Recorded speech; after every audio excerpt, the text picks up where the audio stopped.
In cloud-to-ground lightning, the energy seeks the shortest route to Earth, which could be through a person's shoulder, down the side of the body, through the leg, and to the ground.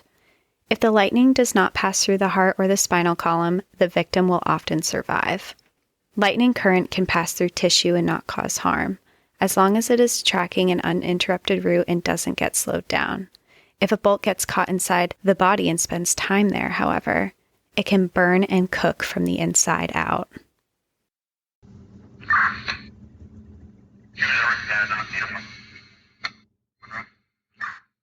The dispatch call came in. 431 Teton Dispatch. Respond to a report of a lightning strike on the Grand Teton. 5 people down. I'm trying to get better locations for you. The party appears to be on friction pitch on the Grand. 1 person not breathing, 1 person hanging upside down and not breathing, 3 people missing and not responding to verbal. Welcome to National Park After Dark.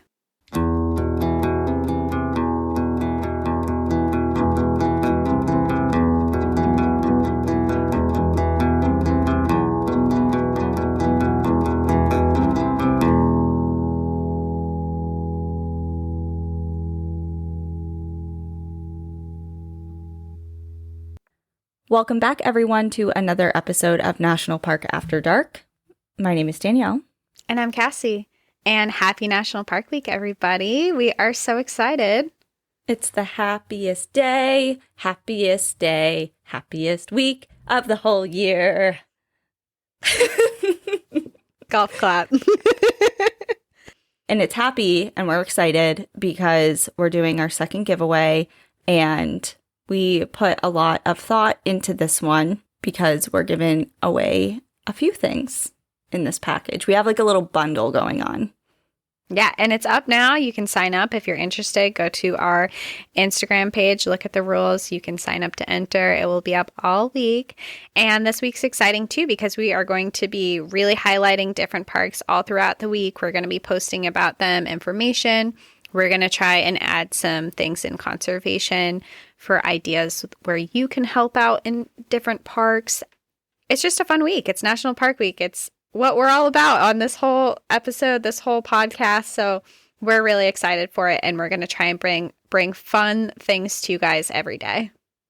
And also, that being said, every national park is free to the public, whether you have a park pass or not. They waive entry fees, so we encourage you to go out and explore the closest national park to you. If that's something that you can do this week, please share your favorite photos. You can send us an email at npadpodcast@gmail.com or DM us directly on our Instagram, National Park After Dark, because we want to put together a little something as well in regards to listener photos. So please do that this week and enjoy whatever park you have closest to you. And speaking of National Park Week, and our theme of this podcast is national parks, last week, Danielle went to her favorite park, which is Yellowstone. And my favorite park happens to be 10 miles south of Yellowstone. Grand Teton National Park is where we are going today. We are going to explore my favorite park this week. How many times have you been there? A couple? I don't know, because I lived in Jackson Hole for a little while, so I was pretty much in the park the whole time. All the time. Yeah, I mean, Jackson, if you drive a little bit out, if you go into like Moose, Wyoming, you're pretty much in the park anyway. Well, I'm pumped to hear your story today because I know that you've been putting a lot of time and effort and research into this story. You read a whole book on it. Mm-hmm. So I know that you've been working on it in the background for a few weeks now, almost a month. Yeah. So I actually found this story because I found a book about it, and it is called A Bolt from the Blue. It's by Jennifer Woodlief. The introduction to this episode are little tidbits directly from the book, and I want to go right into the story with you guys. It was such a cool book to read. I am going to be telling the story of the book. I really wanted to do this story for this week for National Park Week because this book really highlights the Jenny Lake Rangers, which are the most elite rescue group in all of the national park systems. And it really highlights a rescue effort that they did and what they do for a living. And I thought that was really cool to highlight such an important part of our national parks. Yeah. I mean, they're the men and women that we rely on as guests of national parks to keep us safe. Before we go into this whole story, I just wanted to go into a little bit of a background of the Grand Tetons and the national park, especially if you have never been there. Highly recommend going. It is just, it's breathtaking, every part of the park. But the Grand Teton National Park was established in 1929, and it is located in the northwestern part of Wyoming, and it consists of approximately 310,000 acres. It is actually, the bordering of it is only 10 miles south of Yellowstone. So if you're visiting Yellowstone, go to the Grand Tetons. You won't regret it. It's so beautiful. And this park includes some of the major peaks that are in the Teton Range. And this park was actually named after the tallest peak in the Teton Range, which is the Grand Teton. And it originally got its name from the 19th century French-speaking trappers that were in the area. They named it Les Trois Tetons, which means 3 teats. And the name was later shortened to Tetons. I support that shortening. The 3 teats. Well, it's funny because one of the things, if you're local in Jackson, or maybe if you just visit there often, you'll know that the locals say when the clouds are out, the clouds are gone and the sun's shining, they'll say the teats are out, as you know. Look at that. Fun fact that I never knew. Yeah. I love that. But the Grand Teton, which is the highest peak of the Teton Range, it raises more than 7,000 feet above the town of Jackson, and it's a pretty dramatic climb. It is flat. If you've been in Jackson, the area is flat, and then there's just huge mountain ranges that are right there. They go up pretty fast, and the park itself is filled with lakes, part of the Snake River, and it also has some small glaciers. Some of the rocks in this park are older than any other national park in the entire U.S. They are estimated at 2.7 billion years old. The Grand Teton Park is also known to home ecosystems of both flora and fauna that have existed since the prehistoric times, and these are still found there. Wow. Isn't that cool? That is really cool. And I'm kicking myself. I've never been. Like, you're like, it's only 10 miles away. Yeah, I've never been. Oh my God. It's upsetting. You have to go. I would go, even though I've been there, I've lived there. If you wanted to like fly and go, I would totally go again. Okay. Yeah. Done. I love the Tetons. I think they're amazing. It's actually the first park. It was my first national park that really made me fall in love with national parks. It's just, anytime I picture someone saying the Tetons, I envision that classic photo of that barn. The barn. Yeah. With the mountains in the background. It's the first thing that comes to mind. Mm-hmm. The 3 teats. The 3 teats. Yeah, that barn is like, there's a ton of bison that herd around there too. So there's bison, the barn, the Tetons. I saw, even though living in New England, we have moose. The first moose I ever saw was in Jackson. And Jackson is actually, and the Tetons are one of the best places in the United States to see, and maybe the world, I'm not sure, to see moose. You will not go there and not see a moose. They'll actually cause traffic jams in Jackson. That's how many Prevalent there are. they are. Yeah. Yeah. They're everywhere. There's antelope. When I lived there, it was really cool. I lived on a horse ranch there, and over the mountainside from where we were, there was a wolf den. And every night when I would go to bed, I would hear the wolves howling. I never saw one. The best sound. Such a cool sound. It's the sweetest lullaby ever. It's a little haunting. I was going to say, it's like, haunting. Alone. Yeah, it is. But it's really cool. I could talk about the Grand Tetons forever. End of story. Just go there. It's amazing. So the park is very popular destination for hiking, fishing, and also mountaineering. There are more than 1,000 drive-in campsites and over 200 miles of hiking trails that also provide access to the backcountry camping areas. Wyoming is also the number one state in the whole country in lightning deaths based on population. Each national park has their own rescue crew, but inside the Grand Teton National Park, there are the Jenny Lake Climbing Rangers, and this group is the most elite and well-trained group of rescuers in all the national parks across the United States. When the park opened originally, they had 4 staff members in the entire park, and after World War II, tourism picked up, but it also brought in a lot of new climbers and new routes that were being explored in the park. So in 1948, backcountry rangers Doug McLaren, Ernie Field, and Dick Emerson, based on their experience as veterans in the U.S. Army 10th Mountain Division, decided that they wanted to form a search and rescue team named the Grand Teton Rescue Team, which was later renamed the Jenny Lake Rangers. These men were skiers and climbers who trained in the Colorado Rockies and Mount Rainier, and realized the benefit of having experienced climbers for positions in the park. So since they began in 1948, they have been considered the best rescue team for mountain rescues across the country.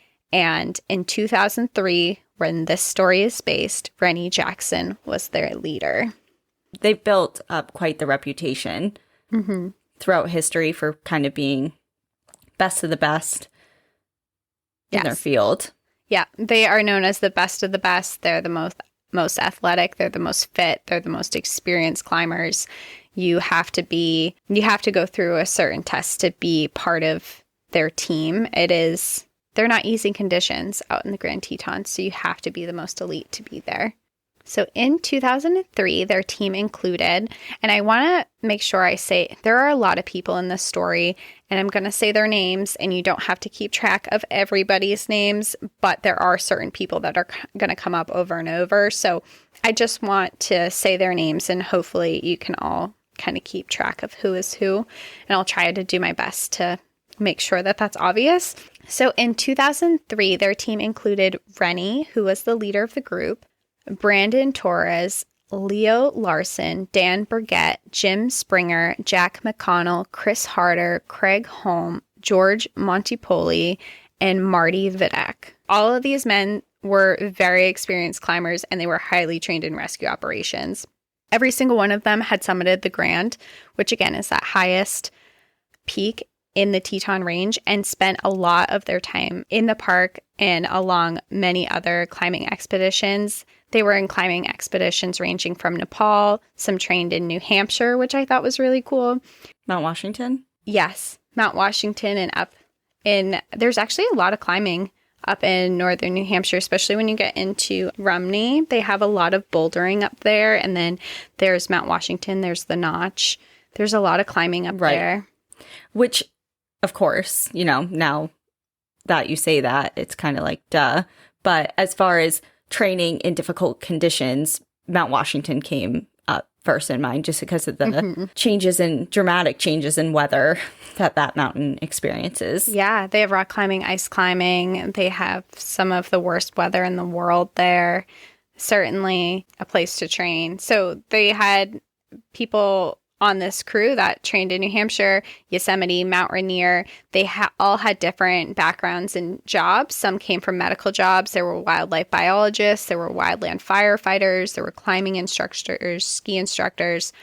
All different walks of life came to this job, but what they had in common was their love for climbing, their experience in climbing, and their dedication to being really fit and to being the best of the best in these training situations. So all of these men were trained in technical climbing, high altitude rescues, emergency medical care. They were setting anchors, raising systems, patient packaging, and high-risk helicopter operations. So these men were all in top physical shape, and they were capable of really long-distance running, hiking, climbing, mountaineering, and they were very experienced in survival skills. So as far as outdoor, if you need to be rescued, you want these men somewhere nearby. Right. Sounds like it. Yeah. This job is actually not something people do for the money. The money, in fact, for this position is extremely low. They get paid as little as $30,000 per year, and it's a seasonal job. All of these rangers actually have jobs that they work on the off season as well because it does not pay for them. And they've all seen their fair share of gore and traumatic rescues. All of them have collected body parts off mountains. They've scraped brain matter off of rocks. They've had to package them up and package pieces. Most of these victims that they come across are not old. They're all young, they're athletic, and they're out pursuing their passion and being in the outdoors. They do these missions. They see these horrible things, not getting paid very well, but they all really care about their job. And there was actually one occasion that was noted that the rescuers came to a body and they realized that the wife of the victim would really want to see her husband and hold his hand one more time. So up on the mountain, this group took out some of their saline, their gauze, their paper towels, and they actually cleaned up the blood from his hands and fingers. So when they brought him down and his wife saw him, he would be cleaned up and she could hold his hand and not be as traumatized. That's very thoughtful. Yeah. They're a really dedicated group that are in this park. And in every other national park, seasonal employees aren't likely to return for a long time, maybe for a season or two. However, the Jenny Lake Rangers have a very low turnover rate, and people will stay there for many, many years until they even retire. There's a level of maturity, brotherhood, and a sense of community that is unparalleled to any other team in any other national park. As far as turnover rates and things like that, with this group of people, based on what you go through with one another, I was just going to say it reminds me of a brotherhood and definitely a sense of community that you develop. When you go through traumatic things with people, you form bonds with them and you bond over shitty situations. I mean, we, not to this extent, as far as in veterinary medicine, we see a lot of horrible things, a lot of horrible situations. You bond with your team members over that in a really weird way, you know, and like you form this sense of your small community, your small world that despite low pay, hard conditions, traumatic things, you come back over and over to help because it's not the money, it's the reward that you get for helping those in need. I can imagine that they're the best kind of people. They're the people that you would really want to know, I guess, and just that they are really wonderful people to even be doing this type of job. So this job is attractive because it allows them to be paid to climb, and climbing is a huge part of all of their lives, but it also gives them the opportunity to save lives while they do it. So not only are they doing something that they love, but they're really impacting others while they do it. For these climbers, it's not just a hobby, it's a way of life for them. And for them, climbing is what makes life worth living and worth the effort. So this is what they see as the best type of job. A former Jenny Lake Ranger, Pete Sinclair, wrote a book called We Aspired, The Last Innocent Americans. And in this book, he said, after you've climbed in one area a lot, you have the feeling that the mountains tell you how they ought to be climbed. You climb in a certain way because of the nature of the rock or terrain, the weather, the history, the tradition of the place, and something you own, which asks for something more graceful than just surviving. If it works, you feel that you have done something beautiful. So in July 2003, getting into our story of one of these rescues that this elite team went through, we're going to talk about it and we're going to dive into it because the brotherhood and the work between these men were really incredible and inspiring and did save lives. So I wanted to tell this story. So we're taking it into July of 2003. And Rob Thomas and Clint Summers, who were from Idaho, planned a trip with their wives, Shrika and Erica, to go to Grand Teton National Park and climb the Grand Teton. Rob and Clint had been best friends for years, and they both worked together at the same healthcare company. This trip was originally planned because it was Clint and Erica's 5th-year wedding anniversary, and they wanted to do a couple's trip into the mountain. But quickly, this went to the 4 of them to inviting 11 of their other friends, family, and friends of friends who also wanted to join this climbing trip. So they were joined by Rob's dad, Bob, his father-in-law, Steve, his older brother, Justin, and his stepbrother, Reese. And Reese brought his friend, Kip. And then they were also joined by some of Rob and Clint's co-workers, Jake, Reagan, Rod, and Dave. So this ended up being a 13-person climbing trip that was planned. Instead of a double date trip to the Tetons to climb, it turned into a 13-person trip. I mean, that can happen easily. Any trip, it's like, you want to come? You want to come? You want to come? Let's all do it. You say something and everyone's like, wait, I want to come. I want to come. And it's like, all right, let's go. So Erica, who is Clint's wife, she was really nervous about the trip, actually. And she confided in Rob's wife, Shrika, about her thoughts. And she was nervous because a woman had just died a month before on the same climbing trip that they were planning after falling 800 feet to her death.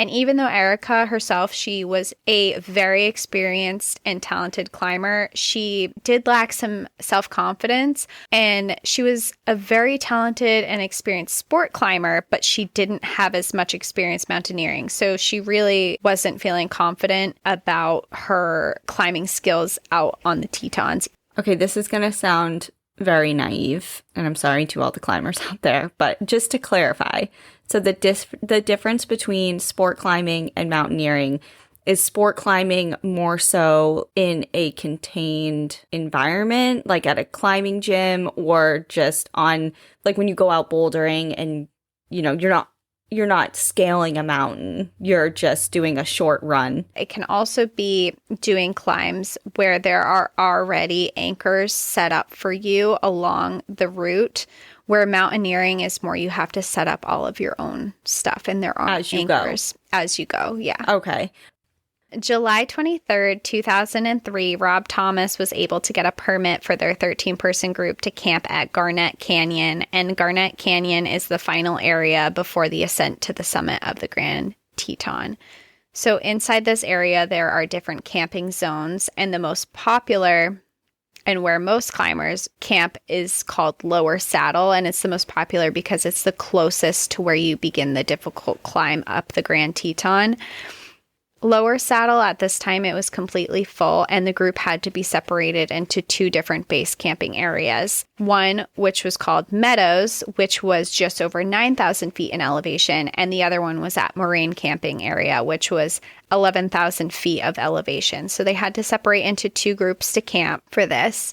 2 days before their trip, they stopped at the Jenny Lake Ranger Station, and it was here that a member of the climbing group spoke with the Jenny Lake Ranger, Leo Larson, and Leo warned them that because they had such a large group, that they needed to get an early start onto the Grand because of how long it would take them to do the climb, because they would each have to go through sections and they'd have to do it in smaller groups. So he just told them, when you do this, make sure you're getting up there early so you have plenty of time to do it during the daylight hours. And actually, the day before the climb, while the group was hiking up to their base camps, they actually ran into Leo and another one of the rangers, Marty, on the trail, and they spoke to them for a little bit, and the rangers actually informed them of the recent afternoon storm cycles that were bringing in lightning storms. And this was pretty common in the Tetons in the summertime.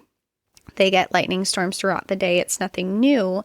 But they did tell the climbers that they needed to get an alpine start, which meant a pre-dawn approach to climb. So Leo told them that they should be on the Lower Saddle, which is the highest base camp area, by no later than dawn, which was at 6:06 a.m.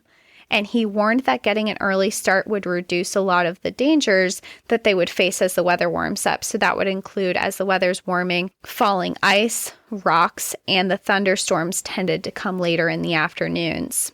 So he suggested that it would be best, again, to leave as early as possible so they would have as much daylight as possible in case the group were to get delayed with how many people they were going with. So as the groups neared the base camps, they separated into their respective groups, And that was Rod, Jake, Reagan, Reese, and Kip. They camped at Meadows, which was a couple miles lower than the Moraine site, where the two married couples, plus John, Bob, Steve, and Dave, were camping there. So from Moraine site, they were about a half-hour's hiking distance away from Lower Saddle, where the real climbing point began and where they wanted to be the following morning.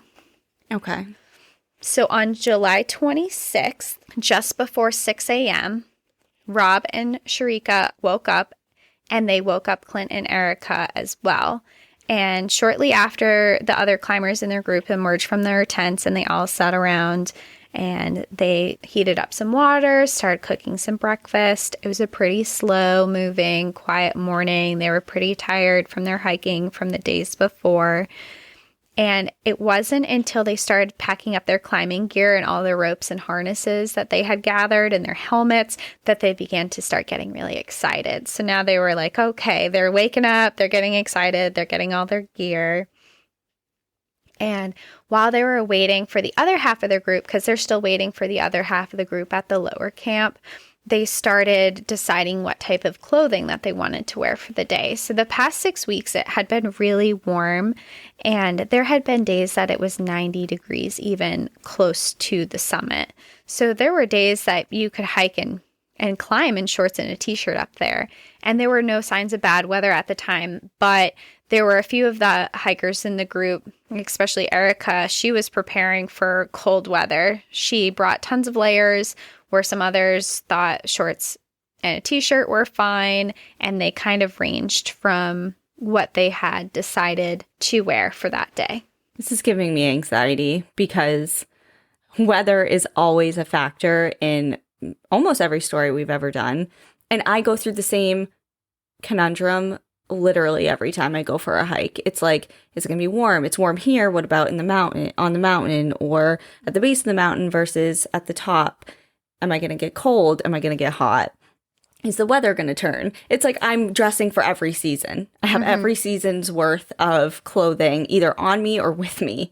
In my bag, I always try to pack a jacket, like a small overlayer jacket, depending on the time of year, but if it's summer, and a rain jacket. I always keep in my bag whenever I'm hiking, just to be on the safe side. So it wasn't until 8 a.m.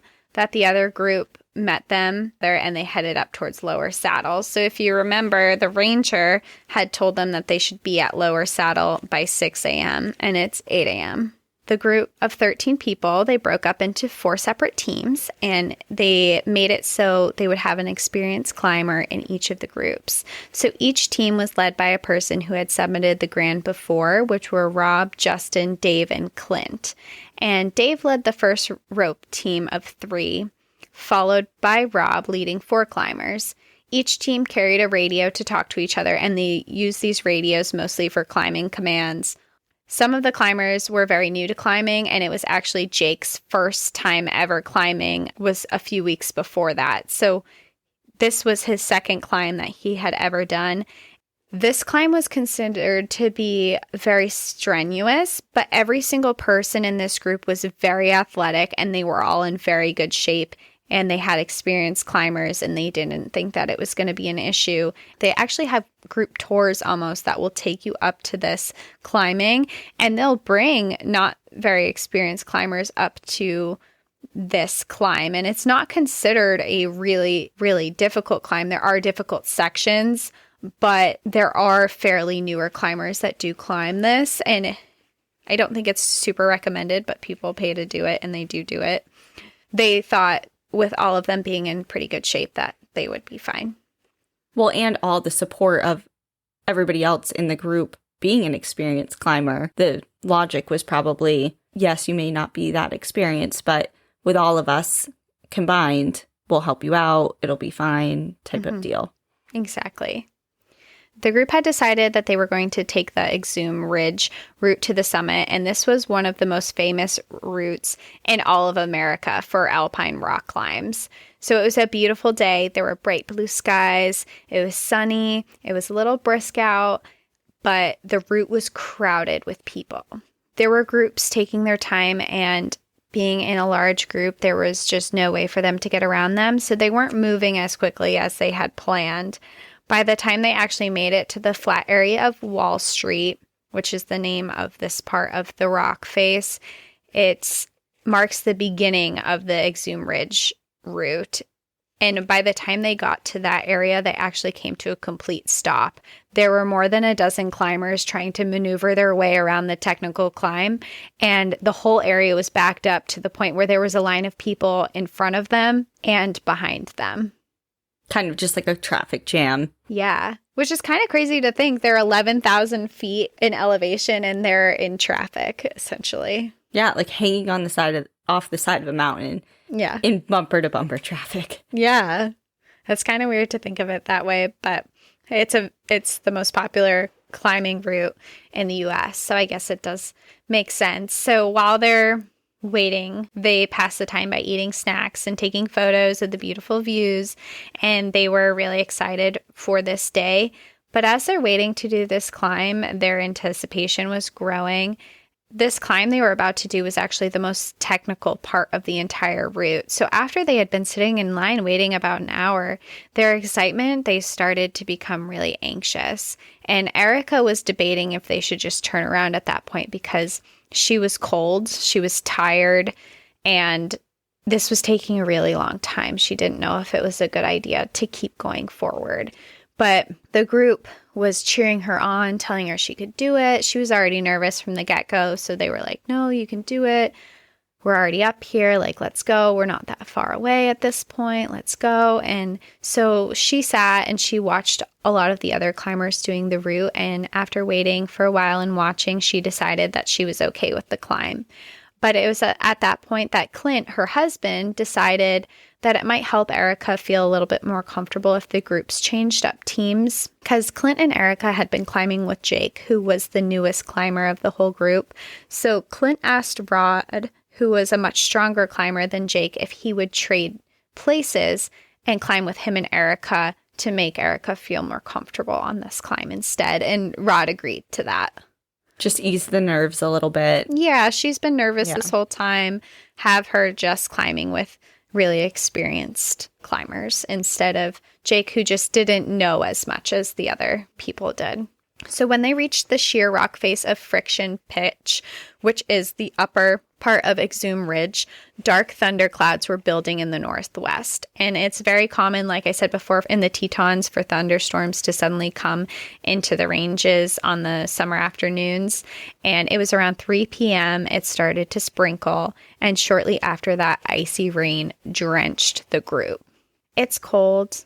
It's 34 degrees.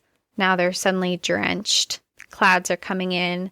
And at this point, Justin, Rob's older brother, he suddenly came over with this horrible feeling of dread that he was about to die. And he felt so strongly about this that he actually pulled out his cell phone. He was crying, and he called his wife and told her that he loved her. That is how strongly he felt like he was about to die. Well, because you also said some people were dressed for summer. Yeah. Shorts, t-shirt, you're in all of a sudden 30-something degree weather. You're on a rock face. There's nothing sheltering you. Going from that stark difference. All these things were starting to come around, and he's up on this mountain, and he's seeing it all kind of unfold, and he just got this horrible feeling. So the first team, which was Dave's group, had ascended the slick and wet granite of Friction Pitch. So the rocks are all wet and slippery at this point. And when he reached the top of this pitch, he actually called Rob to discuss what the next steps would be with this weather. And they discussed if they should continue on to the summit. And the problem here was that whichever decision they made, all of the groups needed to go to the top of Friction Pitch first, which is the most difficult part of the entire climb, before they could descend down safely. If they were to go down the way that they came, they would have to set up anchors, and it would have been really dangerous for them to do that. And it also would have taken hours for them to do. So the only way down was for them to go up and then down the escape route. Okay, so they're not just backtracking. It's a whole different type of descent. Yeah, it's not like a trail where you can just turn around and go back. You have to go down a safer route, then you come up. Rob and Dave decided that it was time to call off the summit climb. The rocks are wet, clouds are coming in, it's rained, they're soaked, and they just had this overwhelming feeling that something was very wrong. And both of them had done this climb before, and they trusted their instincts, and they knew that mountain well enough to know that if you feel like something's wrong, you turn around, you don't keep going. As the clouds continued to roll in and the weather was worsening, Jake and Reagan actually made a joke about Justin and Rob's trekking poles. So they had their packs on and they were sticking up and out of their packs, and they actually made a joke that they would make excellent lightning rods in the storm. When they said that, no one on this trip actually thought that at 13,000 feet, lightning strikes were a real possibility. So that was just a joke. A terrible, the worst kind of joke. So Dave, already being at the top of Friction Pitch after they decided to call the hike, he immediately started leading his group down the escape route in the safest way. So they start rappelling and going down that way. At this point, 2 other climbing parties actually cut off the climbing group behind him, and it was a group of 2 and a group of 4. So cutting off climbers on a route is extremely rude and not following climbing etiquette. So this was a huge no-no. They shouldn't have done that. But they cut off the group and they had to wait for them to go beforehand. So they're sitting there. It's taking them longer now because they were cut off.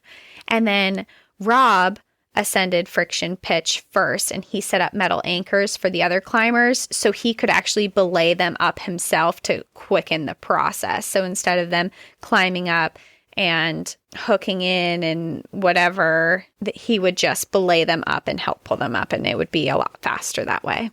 Lastly, he belayed Clint up, who then anchored at the top of the pitch to belay his own group up. So he switched the leader of the next group, hooked in, belayed his group up, was essentially what they were doing. So Rob then headed towards the traverse where he could rappel down, and his team was spread out above Friction Pitch, climbing unroped in an easier section of the rock. So his group's not roped in at this point. They're just they're on an easier pitch and they're going down to where they can start rappelling down.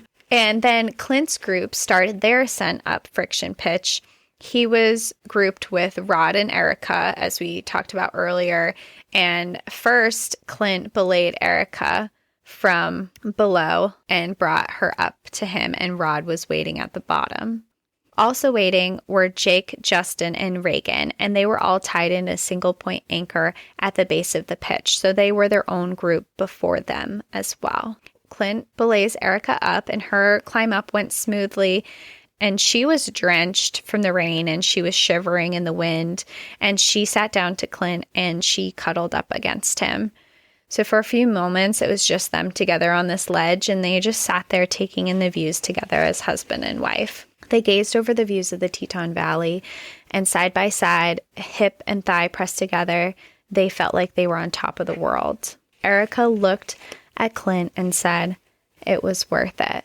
Clint then told her how beautiful it was and how much he appreciated this moment with her on this ledge. Then Erica and Clint both focused their attention on Rod. Erica moved slightly over, but still touching against Clint's thigh, but to give him more room to start belaying Rod. And it was at that very moment that they were struck by lightning.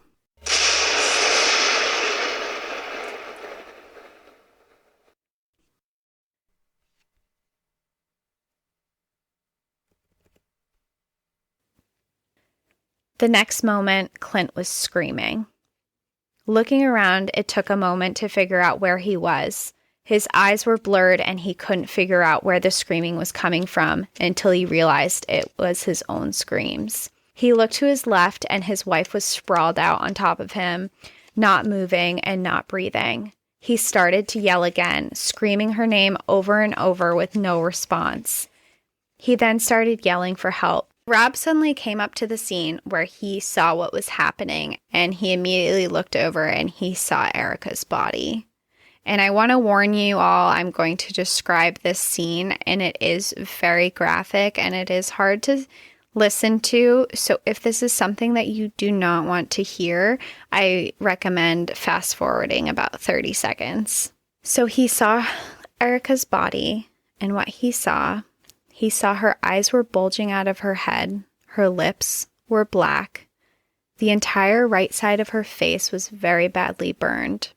Her clothing was shredded and melted. Rob came over to Erica and he tried to feel for a pulse and he couldn't find one. He unclasped her helmet to find her hair was matted with blood and fluid leaked from her ears. He started to begin CPR, but the lightning strike had taken moisture from her body and her throat was dry and blackened. Her body was burned bright pink and red, and when Rob turned her over, she was black and blue. Her body quickly began to swell and puff up. Both men continued to give CPR, even though they could tell that she was gone. Rob's father, who had showed up, continued attempts, and he switched on and off with Sharika, but it was clear she had been directly hit by a bolt of lightning. The bolt of lightning hit Erica and then traveled into Clint, snapping his leg. It then continued down to Rod, blasting him into an inverted position. That's a lot to take in. Yeah, it's a really graphic description, but this is the story. It's what I read directly out of the book. If you do buy this book, it is in the book as well. And I understand it is what happened, but it is just a really difficult scenario to envision, especially the attempts from her loved ones to try and revive her, even though mentally they knew she was gone. I just can't imagine being in that position of trying just based out of desperation, like this can't be happening. It's really sad. And they tried for 45 minutes. Oh, wow. And CPR is no joke also. It's not easy. If you're doing CPR correctly, it is physically taxing. You need to be switching out every minute to 2 minutes with someone else, and to be doing that consistently for 45 minutes in the conditions that they're already in is crazy. Yeah. So as all this is happening, they then realized that they were missing 3 other men from their group, Justin, Jake, and Reagan. And they began yelling over the side of the mountain for them and calling over the radio and had no response. Rob at this point calls the National Park Service to report what has happened. Eventually, they were able to get through to Justin on the radio, who confirmed that they were all alive but very injured. Jake was unconscious but breathing. They had fallen off the pitch and caught onto another one just barely and were all crammed together on top of each other. Somehow their rope had anchored into some of the rocks that they fell down and held them from falling completely off a cliff. So they're just dangling there, essentially. They fell onto a ledge, but it's a very small ledge and they're essentially all kind of on top of each other. Okay. They were all suffering injuries that ranged from broken bones, deafness, blindness, paralysis. Justin revealed that he had a deep laceration in his thigh and that he couldn't stop the bleeding. Bob then, who is Justin's father, decided that he needed to rappel down to try and help him. Now, meanwhile, the Jenny Lake Rangers got the dispatch call of the lightning strike on Friction Pitch. 431 Teton Dispatch, respond to a report of a lightning strike on the Grand Teton. 5 people down. I'm trying to get a better location for you. The party appears to be on Friction Pitch on the Grand.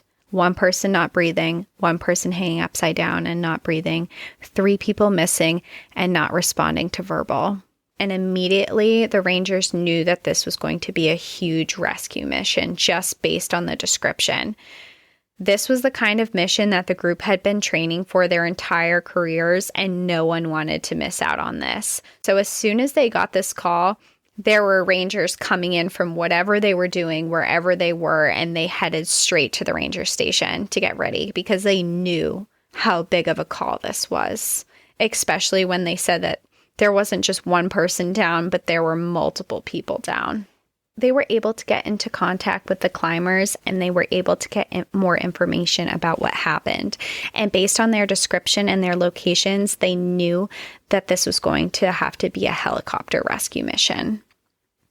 So there are 2 helicopters in the Grand Tetons at a time, and usually in rescue missions, there's only one available because there's often one of them is assisting in wildfires, or they're on other type of mission in the area. On this day, however, both helicopters were available.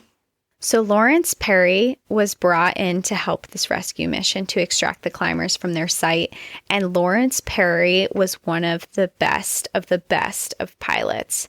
He was an extremely experienced pilot with skills that most other helicopter or plane pilots just do not have. To join the Jenny Lake Rescue Team, you have to pass a series of tests and interviews because you have to be compatible with this team, because you have to have your utmost trust in the pilot. The pilot has to have trust in the team because they're working together to navigate these conditions and also flying around the Tetons. So the dynamic basically has to work for everyone, but the pilot also has to be extremely skilled. These conditions of the mountains were especially hazardous because of wind flare-ups and high altitudes, and there were many pilots that couldn't handle these elements. In addition to this, not many pilots would agree to short-haul rescues, and short-haul rescues are when you attach a person to the end of a 100 to 200 foot rope and you fly them out on the helicopter dangling from underneath. And many pilots will not agree to do that because there's so much risk with that. There are also a lot of pilots who aren't comfortable flying into a place like the Grand Tetons, where they basically have to park their helicopter in the air and hover. This is especially hard because with these conditions and the shapes of the mountains, pilots have to be really aware of their depth perception so that the propellers of the helicopters don't hit on rocks and they don't crash in these. So these are really hazardous conditions. And on top of this, pilots need to test to get onto a team like the Jenny Lake climbers. And the test is challenging. Most pilots won't even take it because it's that challenging. And they have a series of challenges that they need to do and that they need to go through. And this book actually explains all of those challenges. So if you want to know more about it, they really go into depth about this testing. They have to do this assessment and they have 3 minutes to pass and perform. And Lawrence, being the extremely skilled pilot that he was, he had 3 minutes to pass this test and he passed in only 2. Wow. So the first step in this mission was to get an accurate picture of exactly what was happening on friction pitch. And the only way to do that was to fly up there and get pictures that they could bring back to the crew so they could see what was going on and they could form a plan to rescue them. So Lawrence flew Leo and Dan up to assess the scene, and they went up there, they took photographs, and as quickly as they flew up, they were back down. They were on time constraints here. So immediately they're going as quick as they possibly can. So they come back, they bring these photographs, and one of the photographs that they bring back was of Rod, who at the time when rescuers saw this photo, they referred to him as the folded man. Rod was folded into a position in midair, hanging from a rope. His belly was up towards the sky, and his feet and his head were hanging below him. I was envisioning him the other way around. Me too, when I first read it, and then they described it that way. And the rangers saw this, and they were like, how can he be alive? Is he alive? How can a person be in this position? His back must be broken. Oh. Yeah, I was envisioning it the other way around, like you're just hanging. Of course, I'm envisioning he's hanging from his harness. Mm-hmm. Just like dangling with his butt up and his back up. It's the worst way. Opposite way, yeah. His belly's up, his feet and his head are both hanging down. And the ranger's first concern, assuming that he is still alive, was his ability to breathe. Being Right. in that position, it must be affecting his airways. So they were immediately concerned about him. The team started to plan the rescue attempt, and they divided into different groups based on their skill levels and their abilities. So they were planning who was going to be the medic, who was going to come in, who was going to be performing the extractions. They were coming up with a plan for what they wanted to do. First, they go out. Lawrence takes Leo up to put him into the scene to get him there, and they arrive, and there are just clouds surrounding the whole area. They can't see anything, and they have to turn around. At that point, Jack and Jim, who were on the team, decided that they needed to go by foot, and they decided that they were going to run and that they were going to climb up the Grand Teton to them on foot to help them out. Do you know how long it took the original groups to get from where now the Jenny Lake rescue operation personnel are starting to that point at which they're stuck? Mm-hmm. Like, it took them overall about 7 hours to get there. So they're just like off. They're like, we're just doing it. Mm-hmm. We're getting up there. Okay. Yeah. And remember, they are only 2 people. They don't have to wait on a group of 13. And they're also extremely fit people who, I mean, these are the elite of the elite. They can probably move a lot faster than these other people, but they are in shorter groups, but they are carrying a lot of gear with them as well. Yeah. It's not an easy feat by any means, but. No. It was at 6:09 p.m., 2 hours and 23 minutes after the initial call for help, that Lawrence was able to drop Leo at the scene to begin a rescue attempt. And he was the first one on the scene at that point. Okay, so there's people coming from the helicopter at this point because Lawrence is the pilot. Mm-hmm. Okay. I just wanted, there's a lot of people and groups and situations going on right now. Yeah, so I just there's want to make a lot sure of people. that So I have it straight. Jack and Jim are running up to try and get there, and they were able to put in Leo before they got there at 6:09 p.m.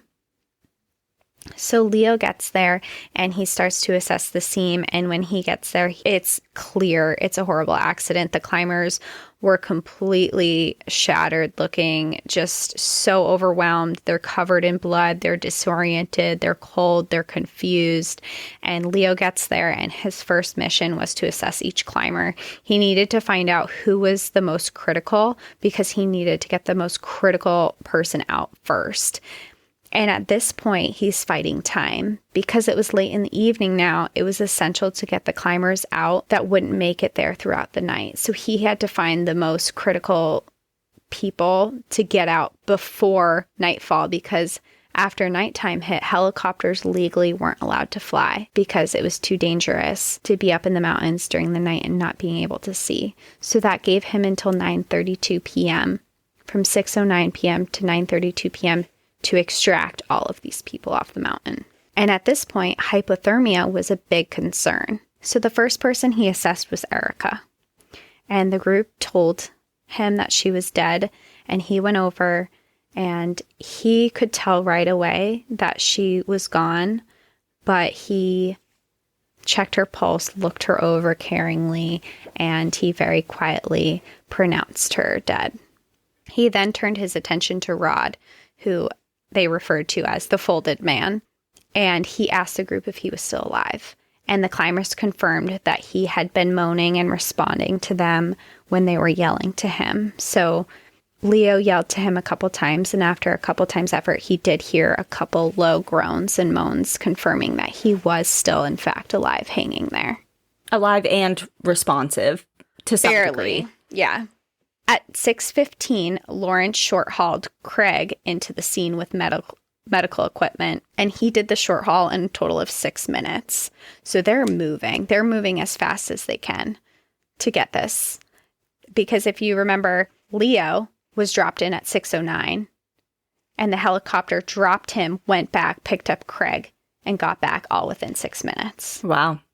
So they are moving, they're hustling, and this pilot is extremely talented because he has to hover over the exact spot to drop in these people where they're on this really small rock face too. Yeah, the talent, that man has. Yeah. And while Leo was explaining the conditions of everyone that he had seen so far, Lawrence continued to short haul rescuers into the scene 2 at a time. These rangers were moving incredibly swiftly and efficiently at the scene, and they were bringing in oxygen masks, IV lines. They were bringing in things to warm the climbers up, such as sleeping bags and heating packs, because of the real concern of hypothermia up there. Then the second helicopter, because there's 2 helicopters that are on scene, the second helicopter, which was flown by Rick Harmon, was able to drop off more medical supplies. So he drops them off at the scene, and the rescuers, it's starting to get later, and they need to move fast. They're trying to get everyone off the mountain, and a big concern at this point is that they're just not going to have the time to. They're assessing people and trying to decide who can go, and ultimately they decide that the 4 climbers, who were their friends that were not struck by lightning, were the lowest priority to rescue, and they were not going to rescue them, and they needed to climb back down themselves. They didn't have time to rescue them, and they were going to risk hypothermia overnight. They weren't struck by lightning. They were in fine physical condition. Emotionally, they were not, but they said, you need to go down, and they agreed. They said, yes, save them, we'll go. Yeah, you have to commit your time and resources to those most in need. Yeah. At that point, they had decided that Rod was their top priority mission to assess because of his compromised airway. And Craig began to rappel down to him with medical gear to assist him. His first step was to give him oxygen, and he began to talk to Rod, in which at this point he would mostly just moan. Craig was just trying to talk to him. And at one point, he does tell him, get me out of here alive. I have a 2-year-old at home. Oh my God, my stomach just turned. Meanwhile, during this, Dan was assigned as the medic for the lower site, and that was where Justin, Jake, and Reagan had landed. Dan starts rappelling down there to get there, and he is shocked that when he gets there, Jack and Jim, who were the men who had ran and climbed to them, had gotten there first. As we said before, this climb took this group 7 hours to get there. For Jack and Jim, it took them a total of 45 minutes to reach them. Wow. That is insane. Isn't that insane? I just picture like 2 Spider-Men, like up the mountain, like insanely. Yeah. I mean, is talented the word? Skilled? Skilled for sure. 45 minutes, the physical shape that these men had to have been in to do that. And they did, it wasn't just, there's a big portion of hiking, and there was also a part of climbing too. And they got there in 45 minutes. Yeah. And the adrenaline, knowing that people's lives are at risk is definitely a factor as well. Definitely motivation to get there as fast as you can. So they reached the 3 climbers, and they realized that the lightning bolt had ricocheted off of the mountain and knocked the 3 climbers off their balance and down a 100-foot rock face where they landed all together. And when they got there, it appeared that Justin had a bilateral thigh fracture, and what he was originally concerned about with the bleeding from his thigh wound had actually almost completely stopped bleeding by then. So they thought he had maybe his femoral artery was bleeding out. They were really concerned about Justin. And when they got to him, they realized he wasn't as injured as they had originally expected him to be. Oh, so cringy. So cringy. Must have been in so much pain. I can't even believe he's still in, like, not fading in and out of consciousness. Because, you know, like, when you're in severe pain like that, you just fade in and out. And yeah. Wow. So he definitely has an injury, but he's not bleeding out as they had originally thought. And in this book, they actually described Reagan as one of the lucky ones because he was bruised. He had a large burn on his body, and he was starting to become hypothermic. But otherwise, he was okay, is how they described. And all of those things sound horrible to me. But he was described as being one of the lucky ones because Jake was the one who became the biggest concern of the group.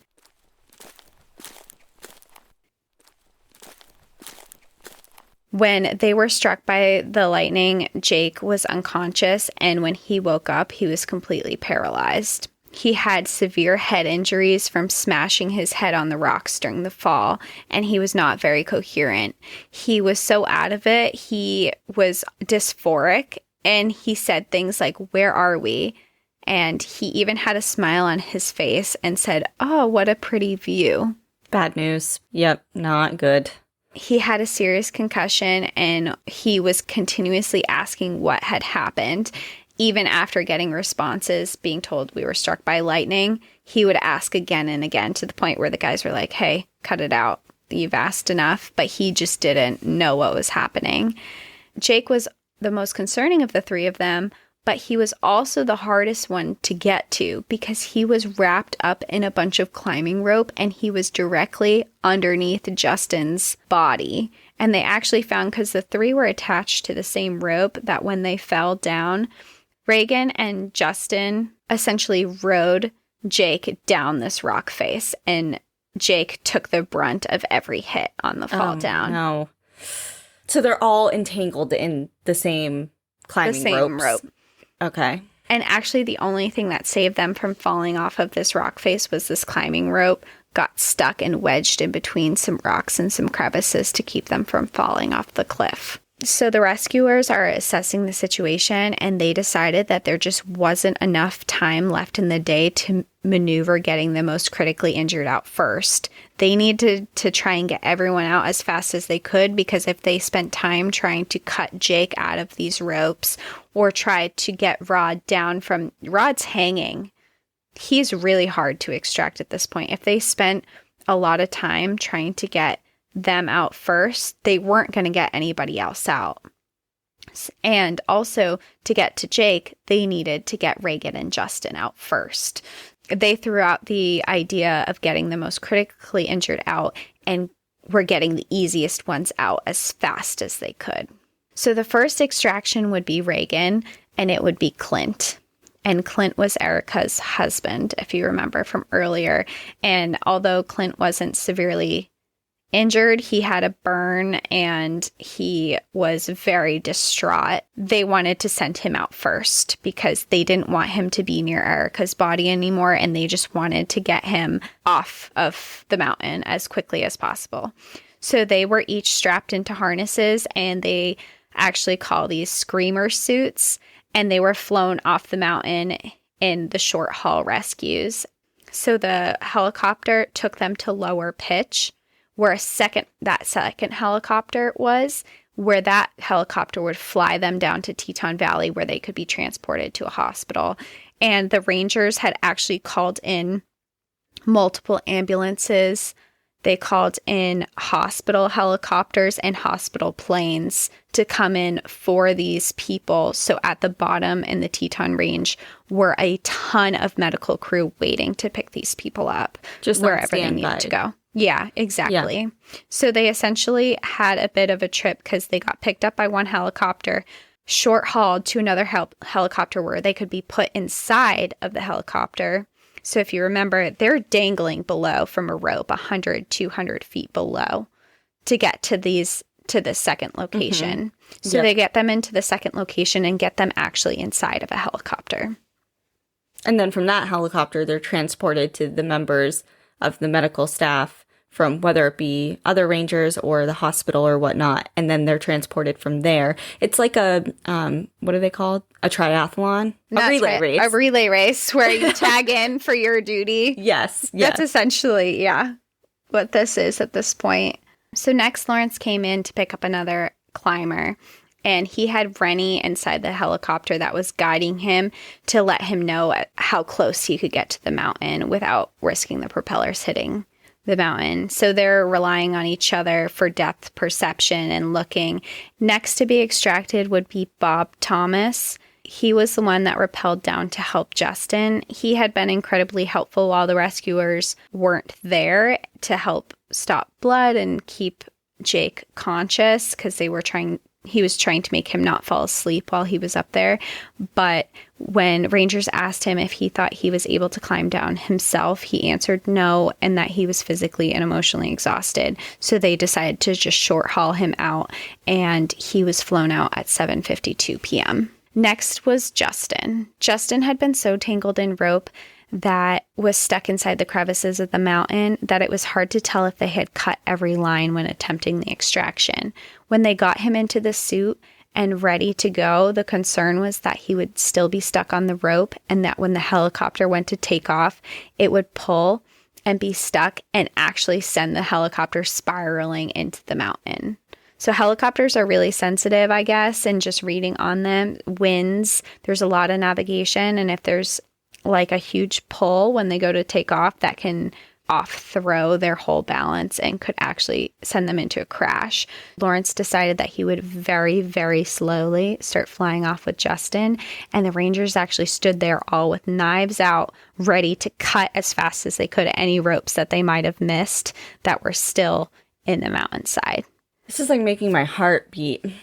There's a lot going on. Yeah. And luckily, they flew off without a hitch. They had gotten all the ropes and just flew Justin right off the mountain. Now it's getting later in the day, and they had limited time to extract Rod, who, as we know, is the folded man.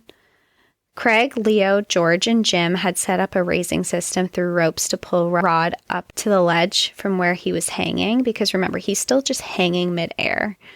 But it was extremely slow, and they just didn't have the time to be moving this slowly. They needed more manpower to help pull him up, and Jim, who was on the lower section, noticed what was going on. And Jim was described by his peers as a beast. He was a beast of an athlete, and he was an extraordinary climber. And he looked over at Jack, and Jack knew exactly what he was thinking and just said, go. So Jim free solo climbed up to the top of Friction Pitch to help. He didn't strap in on a rope, and this was a climb that he had done himself many times before. He was very confident in it, but he free solo climbed to the top, which again is one of the hardest sections of this whole climb. This is giving me flashbacks to Free Solo, the film that also my palms were sweating the entire time. I was like, you know, when you don't even realize your body is tense until you relax it. Mm-hmm. And you're like, oh my God, like I was just so anxious that whole time.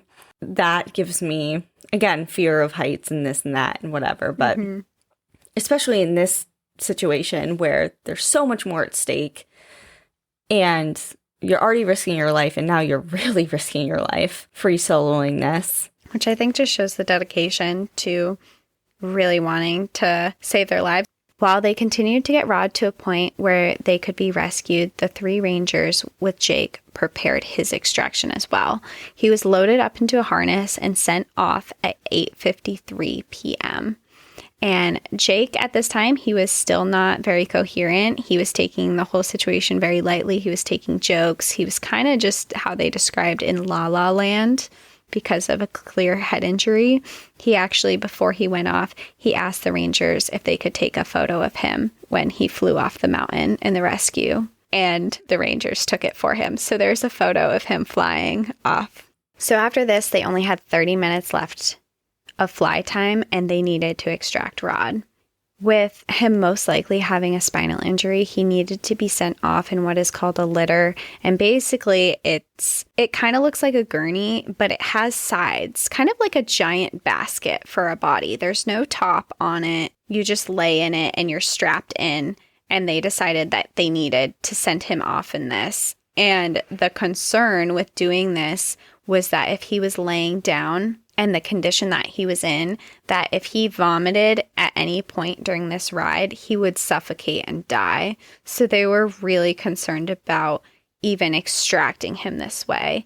And Craig and George decided that they both needed to fly with him to keep him on his side from vomiting if he did vomit, and also to be taking his vitals. His blood pressure was extremely low and his pulses were very, very weak. There was no doubt that Rod was dying, and they were not comfortable just sending him off in this.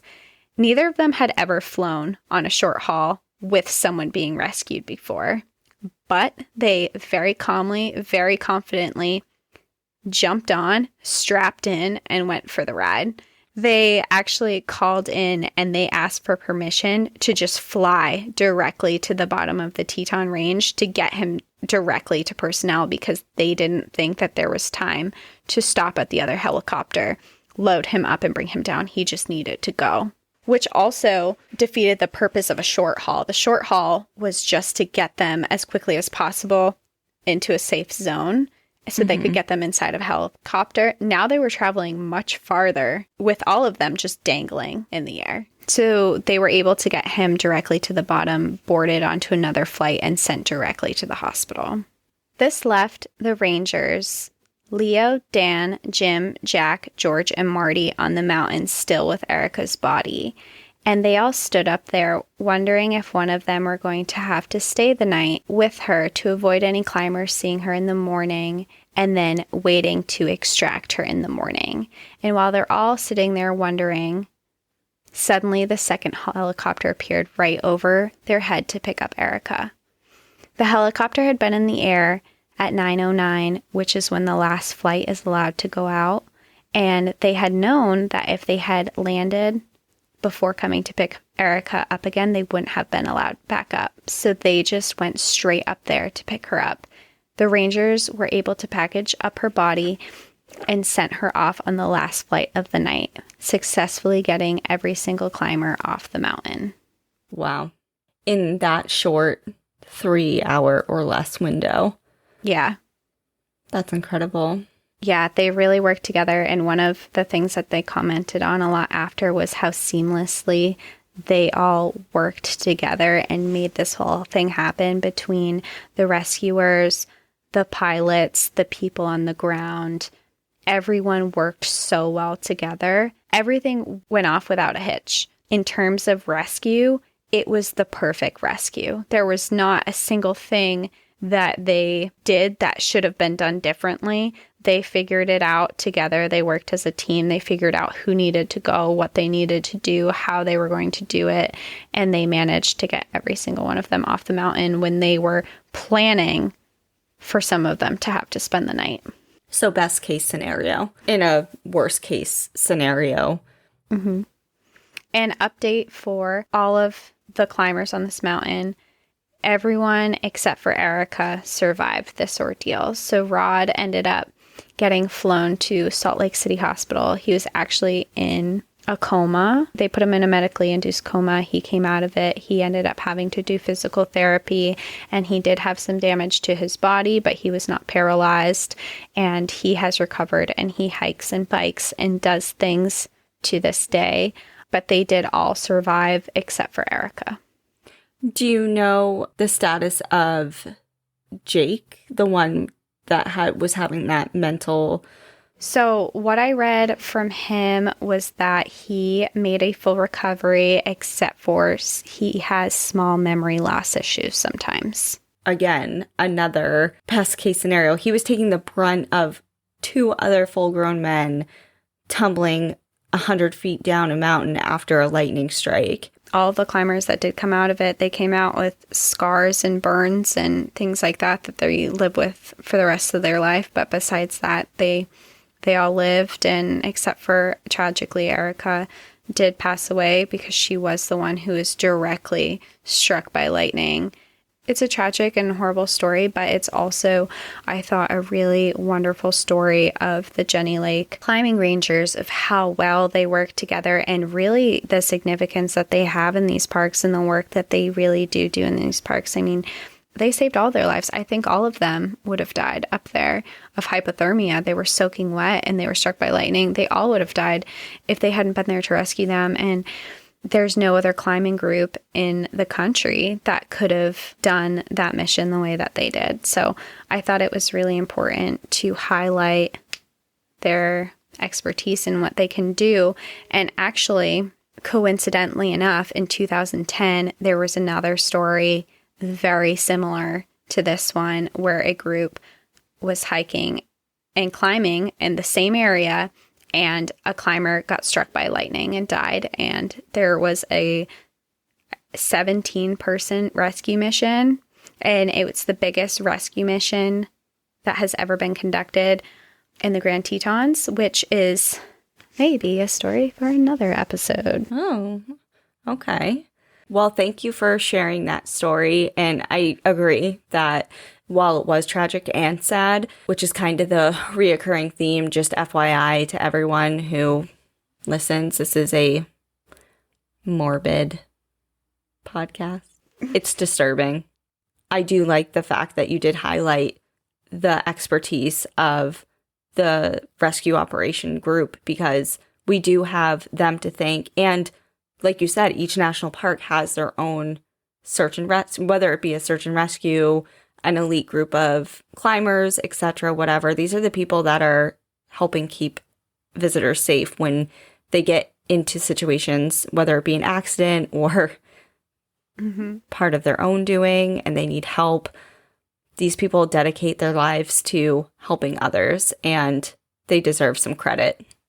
Absolutely. And I did get the story from A Bolt from the Blue by Jennifer Woodlief, and some of the parts of the story I actually took word for word from her mouth in it.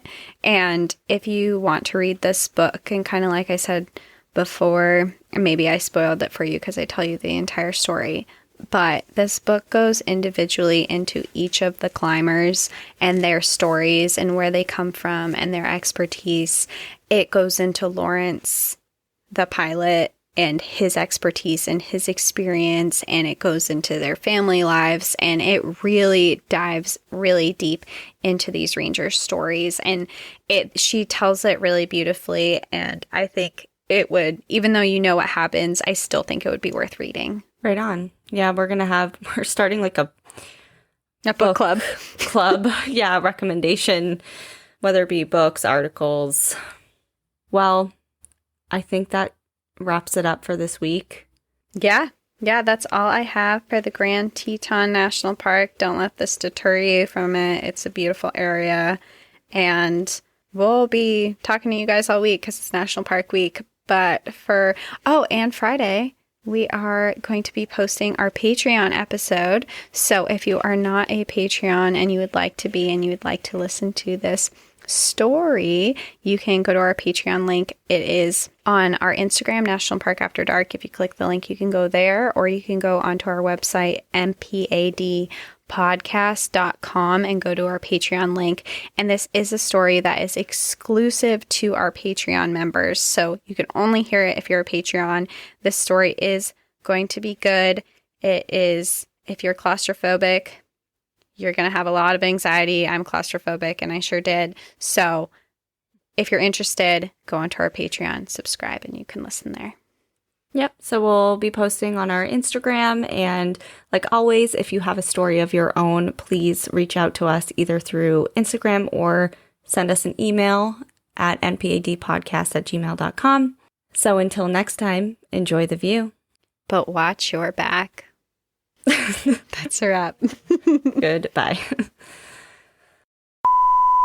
Happy National Park Week. Great. Go enjoy your parks. Bye. Good luck. Have fun. Good luck. Don't die.